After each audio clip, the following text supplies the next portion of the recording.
We'll begin this second video lecture over utilitarianism with a review of the important concepts from the first lecture. The first being normative ethics. Normative ethics is the branch of ethics that identifies the morally relevant characteristics that make right actions right and wrong actions wrong, and on that basis formulates overarching moral principles that clarify how we ought or how we should act in the world. Then there's the normative ethical theory of utilitarianism. It's the normative theory that morally right action is the action whose consequences promote the greatest possible happiness for the greatest number of people. And the distinguishing characteristic of utilitarianism is precisely its emphasis that we ought to maximize happiness not for ourselves, but for the whole of society. In other words, the morally right action is always the action whose likely consequences will increase happiness for the greatest number, even if it creates pain and suffering for the individual person who is acting. Next is the concept of psychological hedonism. This is a theory of human psychology and human nature, right? The theory that every single human action is motivated by the desire to enjoy pleasure or at least prevent pain. Enjoying pleasure or preventing pain is the one and only aim of all human action. So it's a kind of reductive analysis of human nature. But that's psychological hedonism, a theory about what we will do as a matter of fact.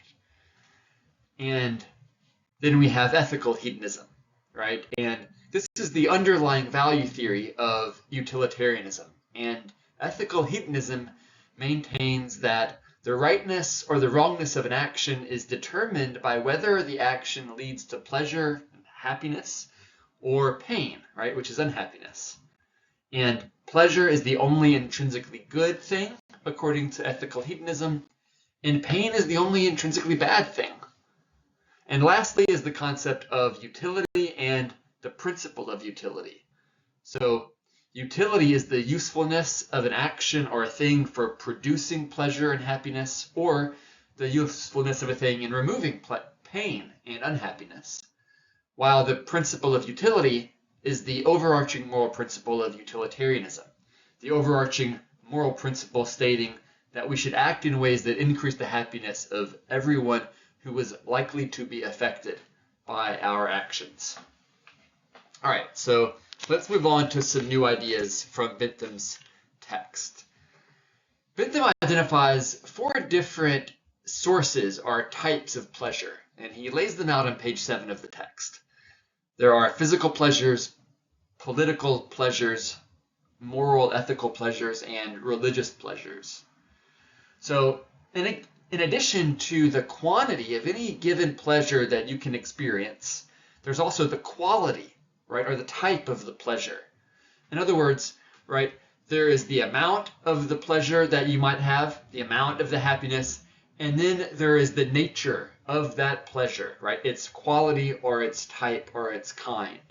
So the intellectual pleasure of writing a novel is a very different type of pleasure, a different type of experience than the sort of mindless, decadent pleasure of a rock star, doing a bunch of drugs and then having a night on the town.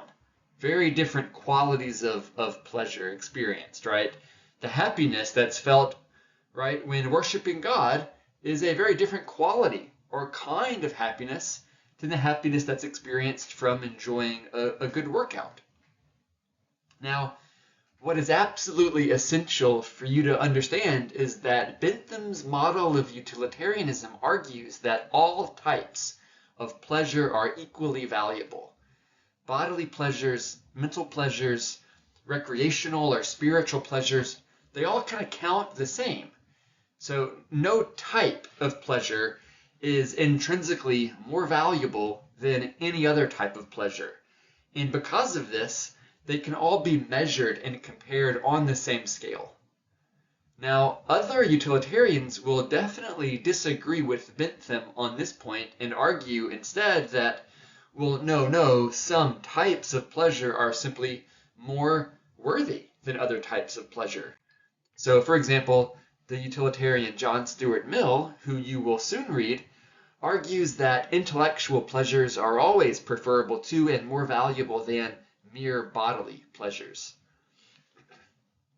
But the important point is this. For Bentham, the quality or the type of happiness does not matter at all, ethically speaking. So we only need to take into account quantitative factors when we are sort of comparing and contrasting the relative goodness of happiness producing actions, right? To help us figure out what's the morally right thing to do. Right? We only have to consider, right, not the type of pleasure, but just how intense the happiness or the pleasure is going to be, right? If I choose action A versus action B, or, how long the pleasure will last, how many other people will receive pleasure or happiness as a result of me choosing action A or action B, right? So for Bentham, we're only considering the quantitative factors.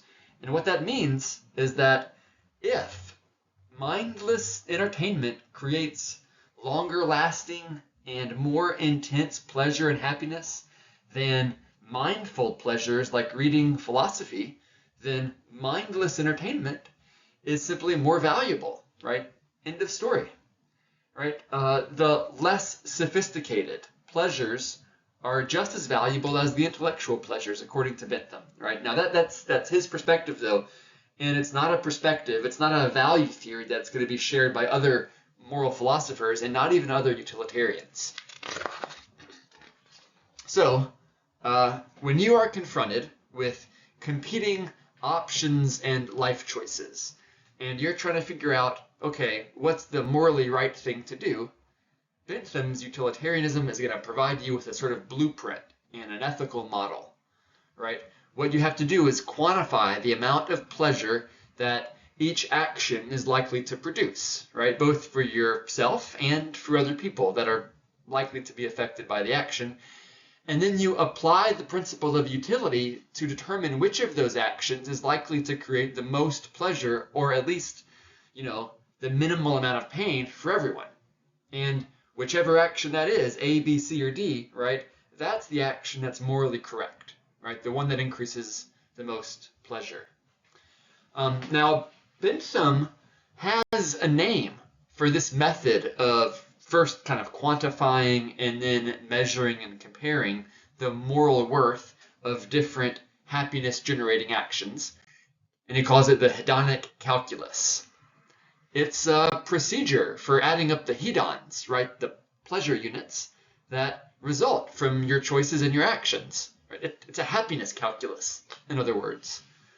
And there are 7 factors that Bentham, he calls them circumstances, but 7 factors that we have to take into account when we are evaluating the moral worth of different pleasure-generating actions, right? There's the intensity of the pleasure and the pain, right? The duration, the certainty, the propinquity, the fecundity, the purity, and the extent of the pleasure and the pain. So we have to take into account these 7 different factors when comparing the moral worth of a set of choices or actions that lay in front of us if we want to be a good utilitarian.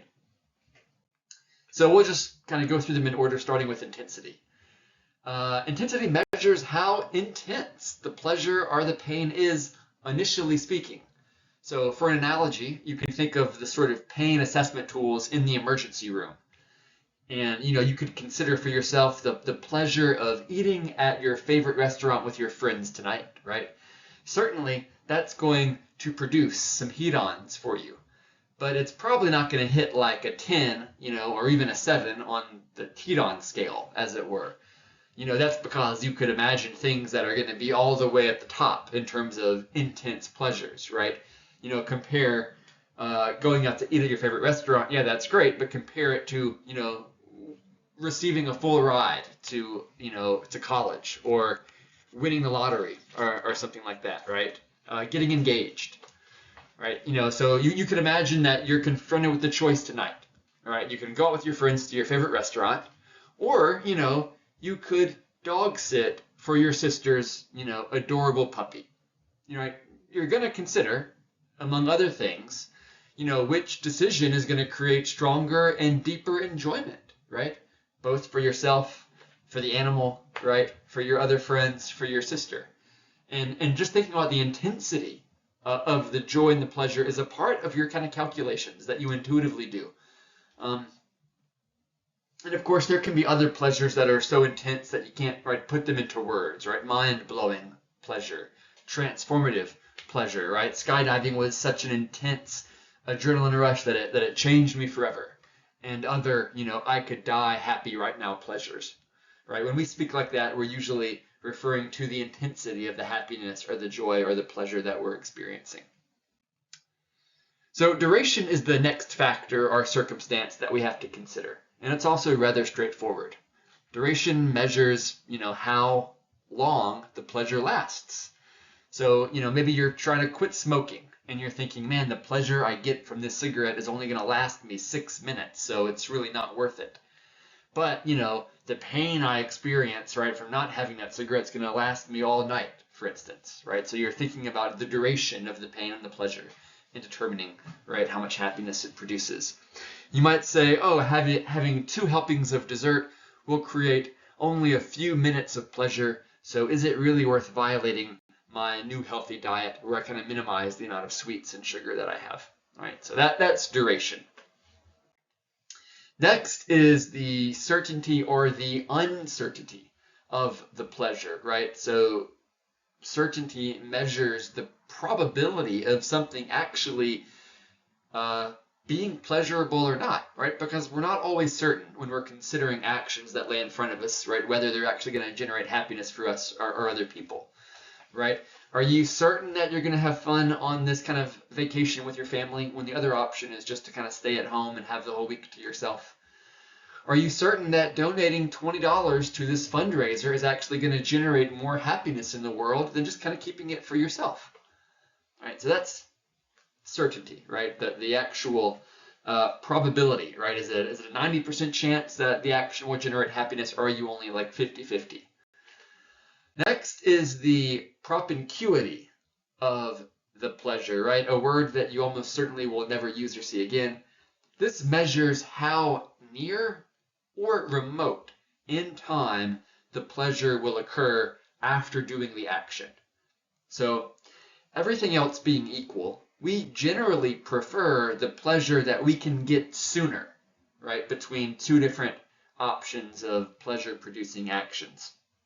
So if I offered you $100 today, or, $125 a year from now, which would you choose? Everything else being equal, right? You almost certainly will choose the $100 today as opposed to the $125 a year from now, right? If I promise to take you out to dinner 6 months from now, right, that dinner might as well not even exist.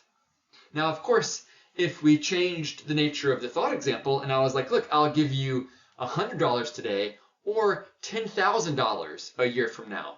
Well, then, right, the remoteness of the pleasure doesn't matter so much because you're also considering, right, the intensity and the duration of pleasure that you're going to receive from having $10,000, even if you have to wait a year to get it.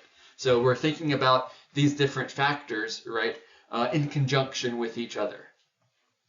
So next is the fecundity of the pleasure. Fecundity measures the probability that the initial pleasure will lead to sensations of the same kind. So if I choose to just get absolutely hammered tonight at the bar, will that action lead to pleasures of the same kind in the morning tomorrow? Right? Well, no, absolutely not. They will lead to sensations of the opposite kind, right? When you drink too much alcohol, you get hungover, right? So it has very little fecundity. And similarly is the concept of purity, right? Purity measures the probability that the pleasure will lead to sensations of the opposite kind, right? So it's going to be painful to some extent. It's not going to cause you the most immediate pleasure. It's going to be kind of boring, maybe, or painful. It's going to be work. If you spend an hour and a half tonight getting a really early start on writing your philosophy essay, right?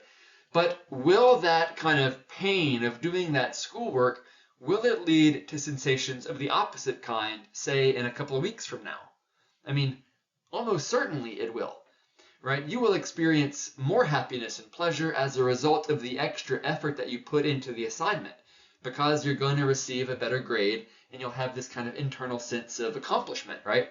So just because something causes pain, right, initially doesn't mean it's not going to create pleasure in the future, right? So that's a question of purity. Purity and fecundity, right, you can think of those together. Right? What are the chances of the pleasure producing with regard to its after effects? More pleasures of the same kind, right? Or sensations of the opposite kind.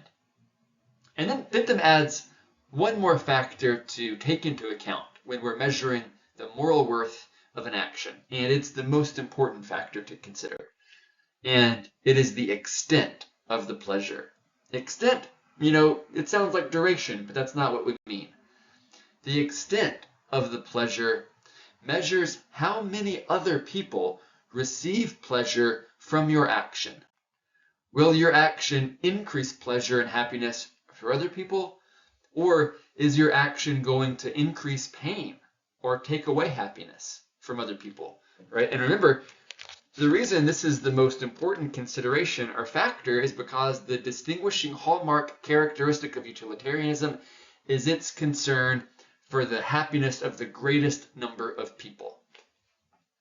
Okay, so we want to perform the hedonic calculus, right? And there's a sort of model that we go to do this, right? First, we're thinking about action A or action B, and we're going to consider action A. We begin with the person who is most affected by the action, and we record all of the initial pleasures produced for that person.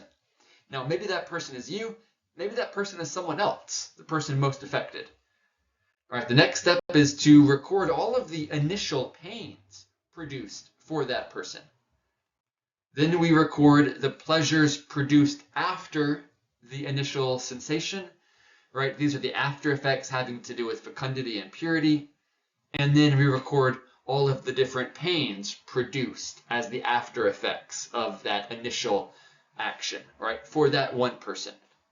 But we're not done here yet, right? Because we've only calculated the pains and pleasures for one person, the person who was most affected, right? But whether or not the action that you're considering is morally correct is going to depend on whether there are other people who are likely to be affected, right? To be a utilitarian, you have to calculate the pleasures and pains for them also. So step 5 is that we repeat steps 1 through 4 for everyone else who's likely to be affected by the action under consideration, right? Insofar as doing so is practical, and it's going to be a lot of kind of guesswork that's involved here. And lastly, we determine whether or not this action under consideration conforms to the principle of utility.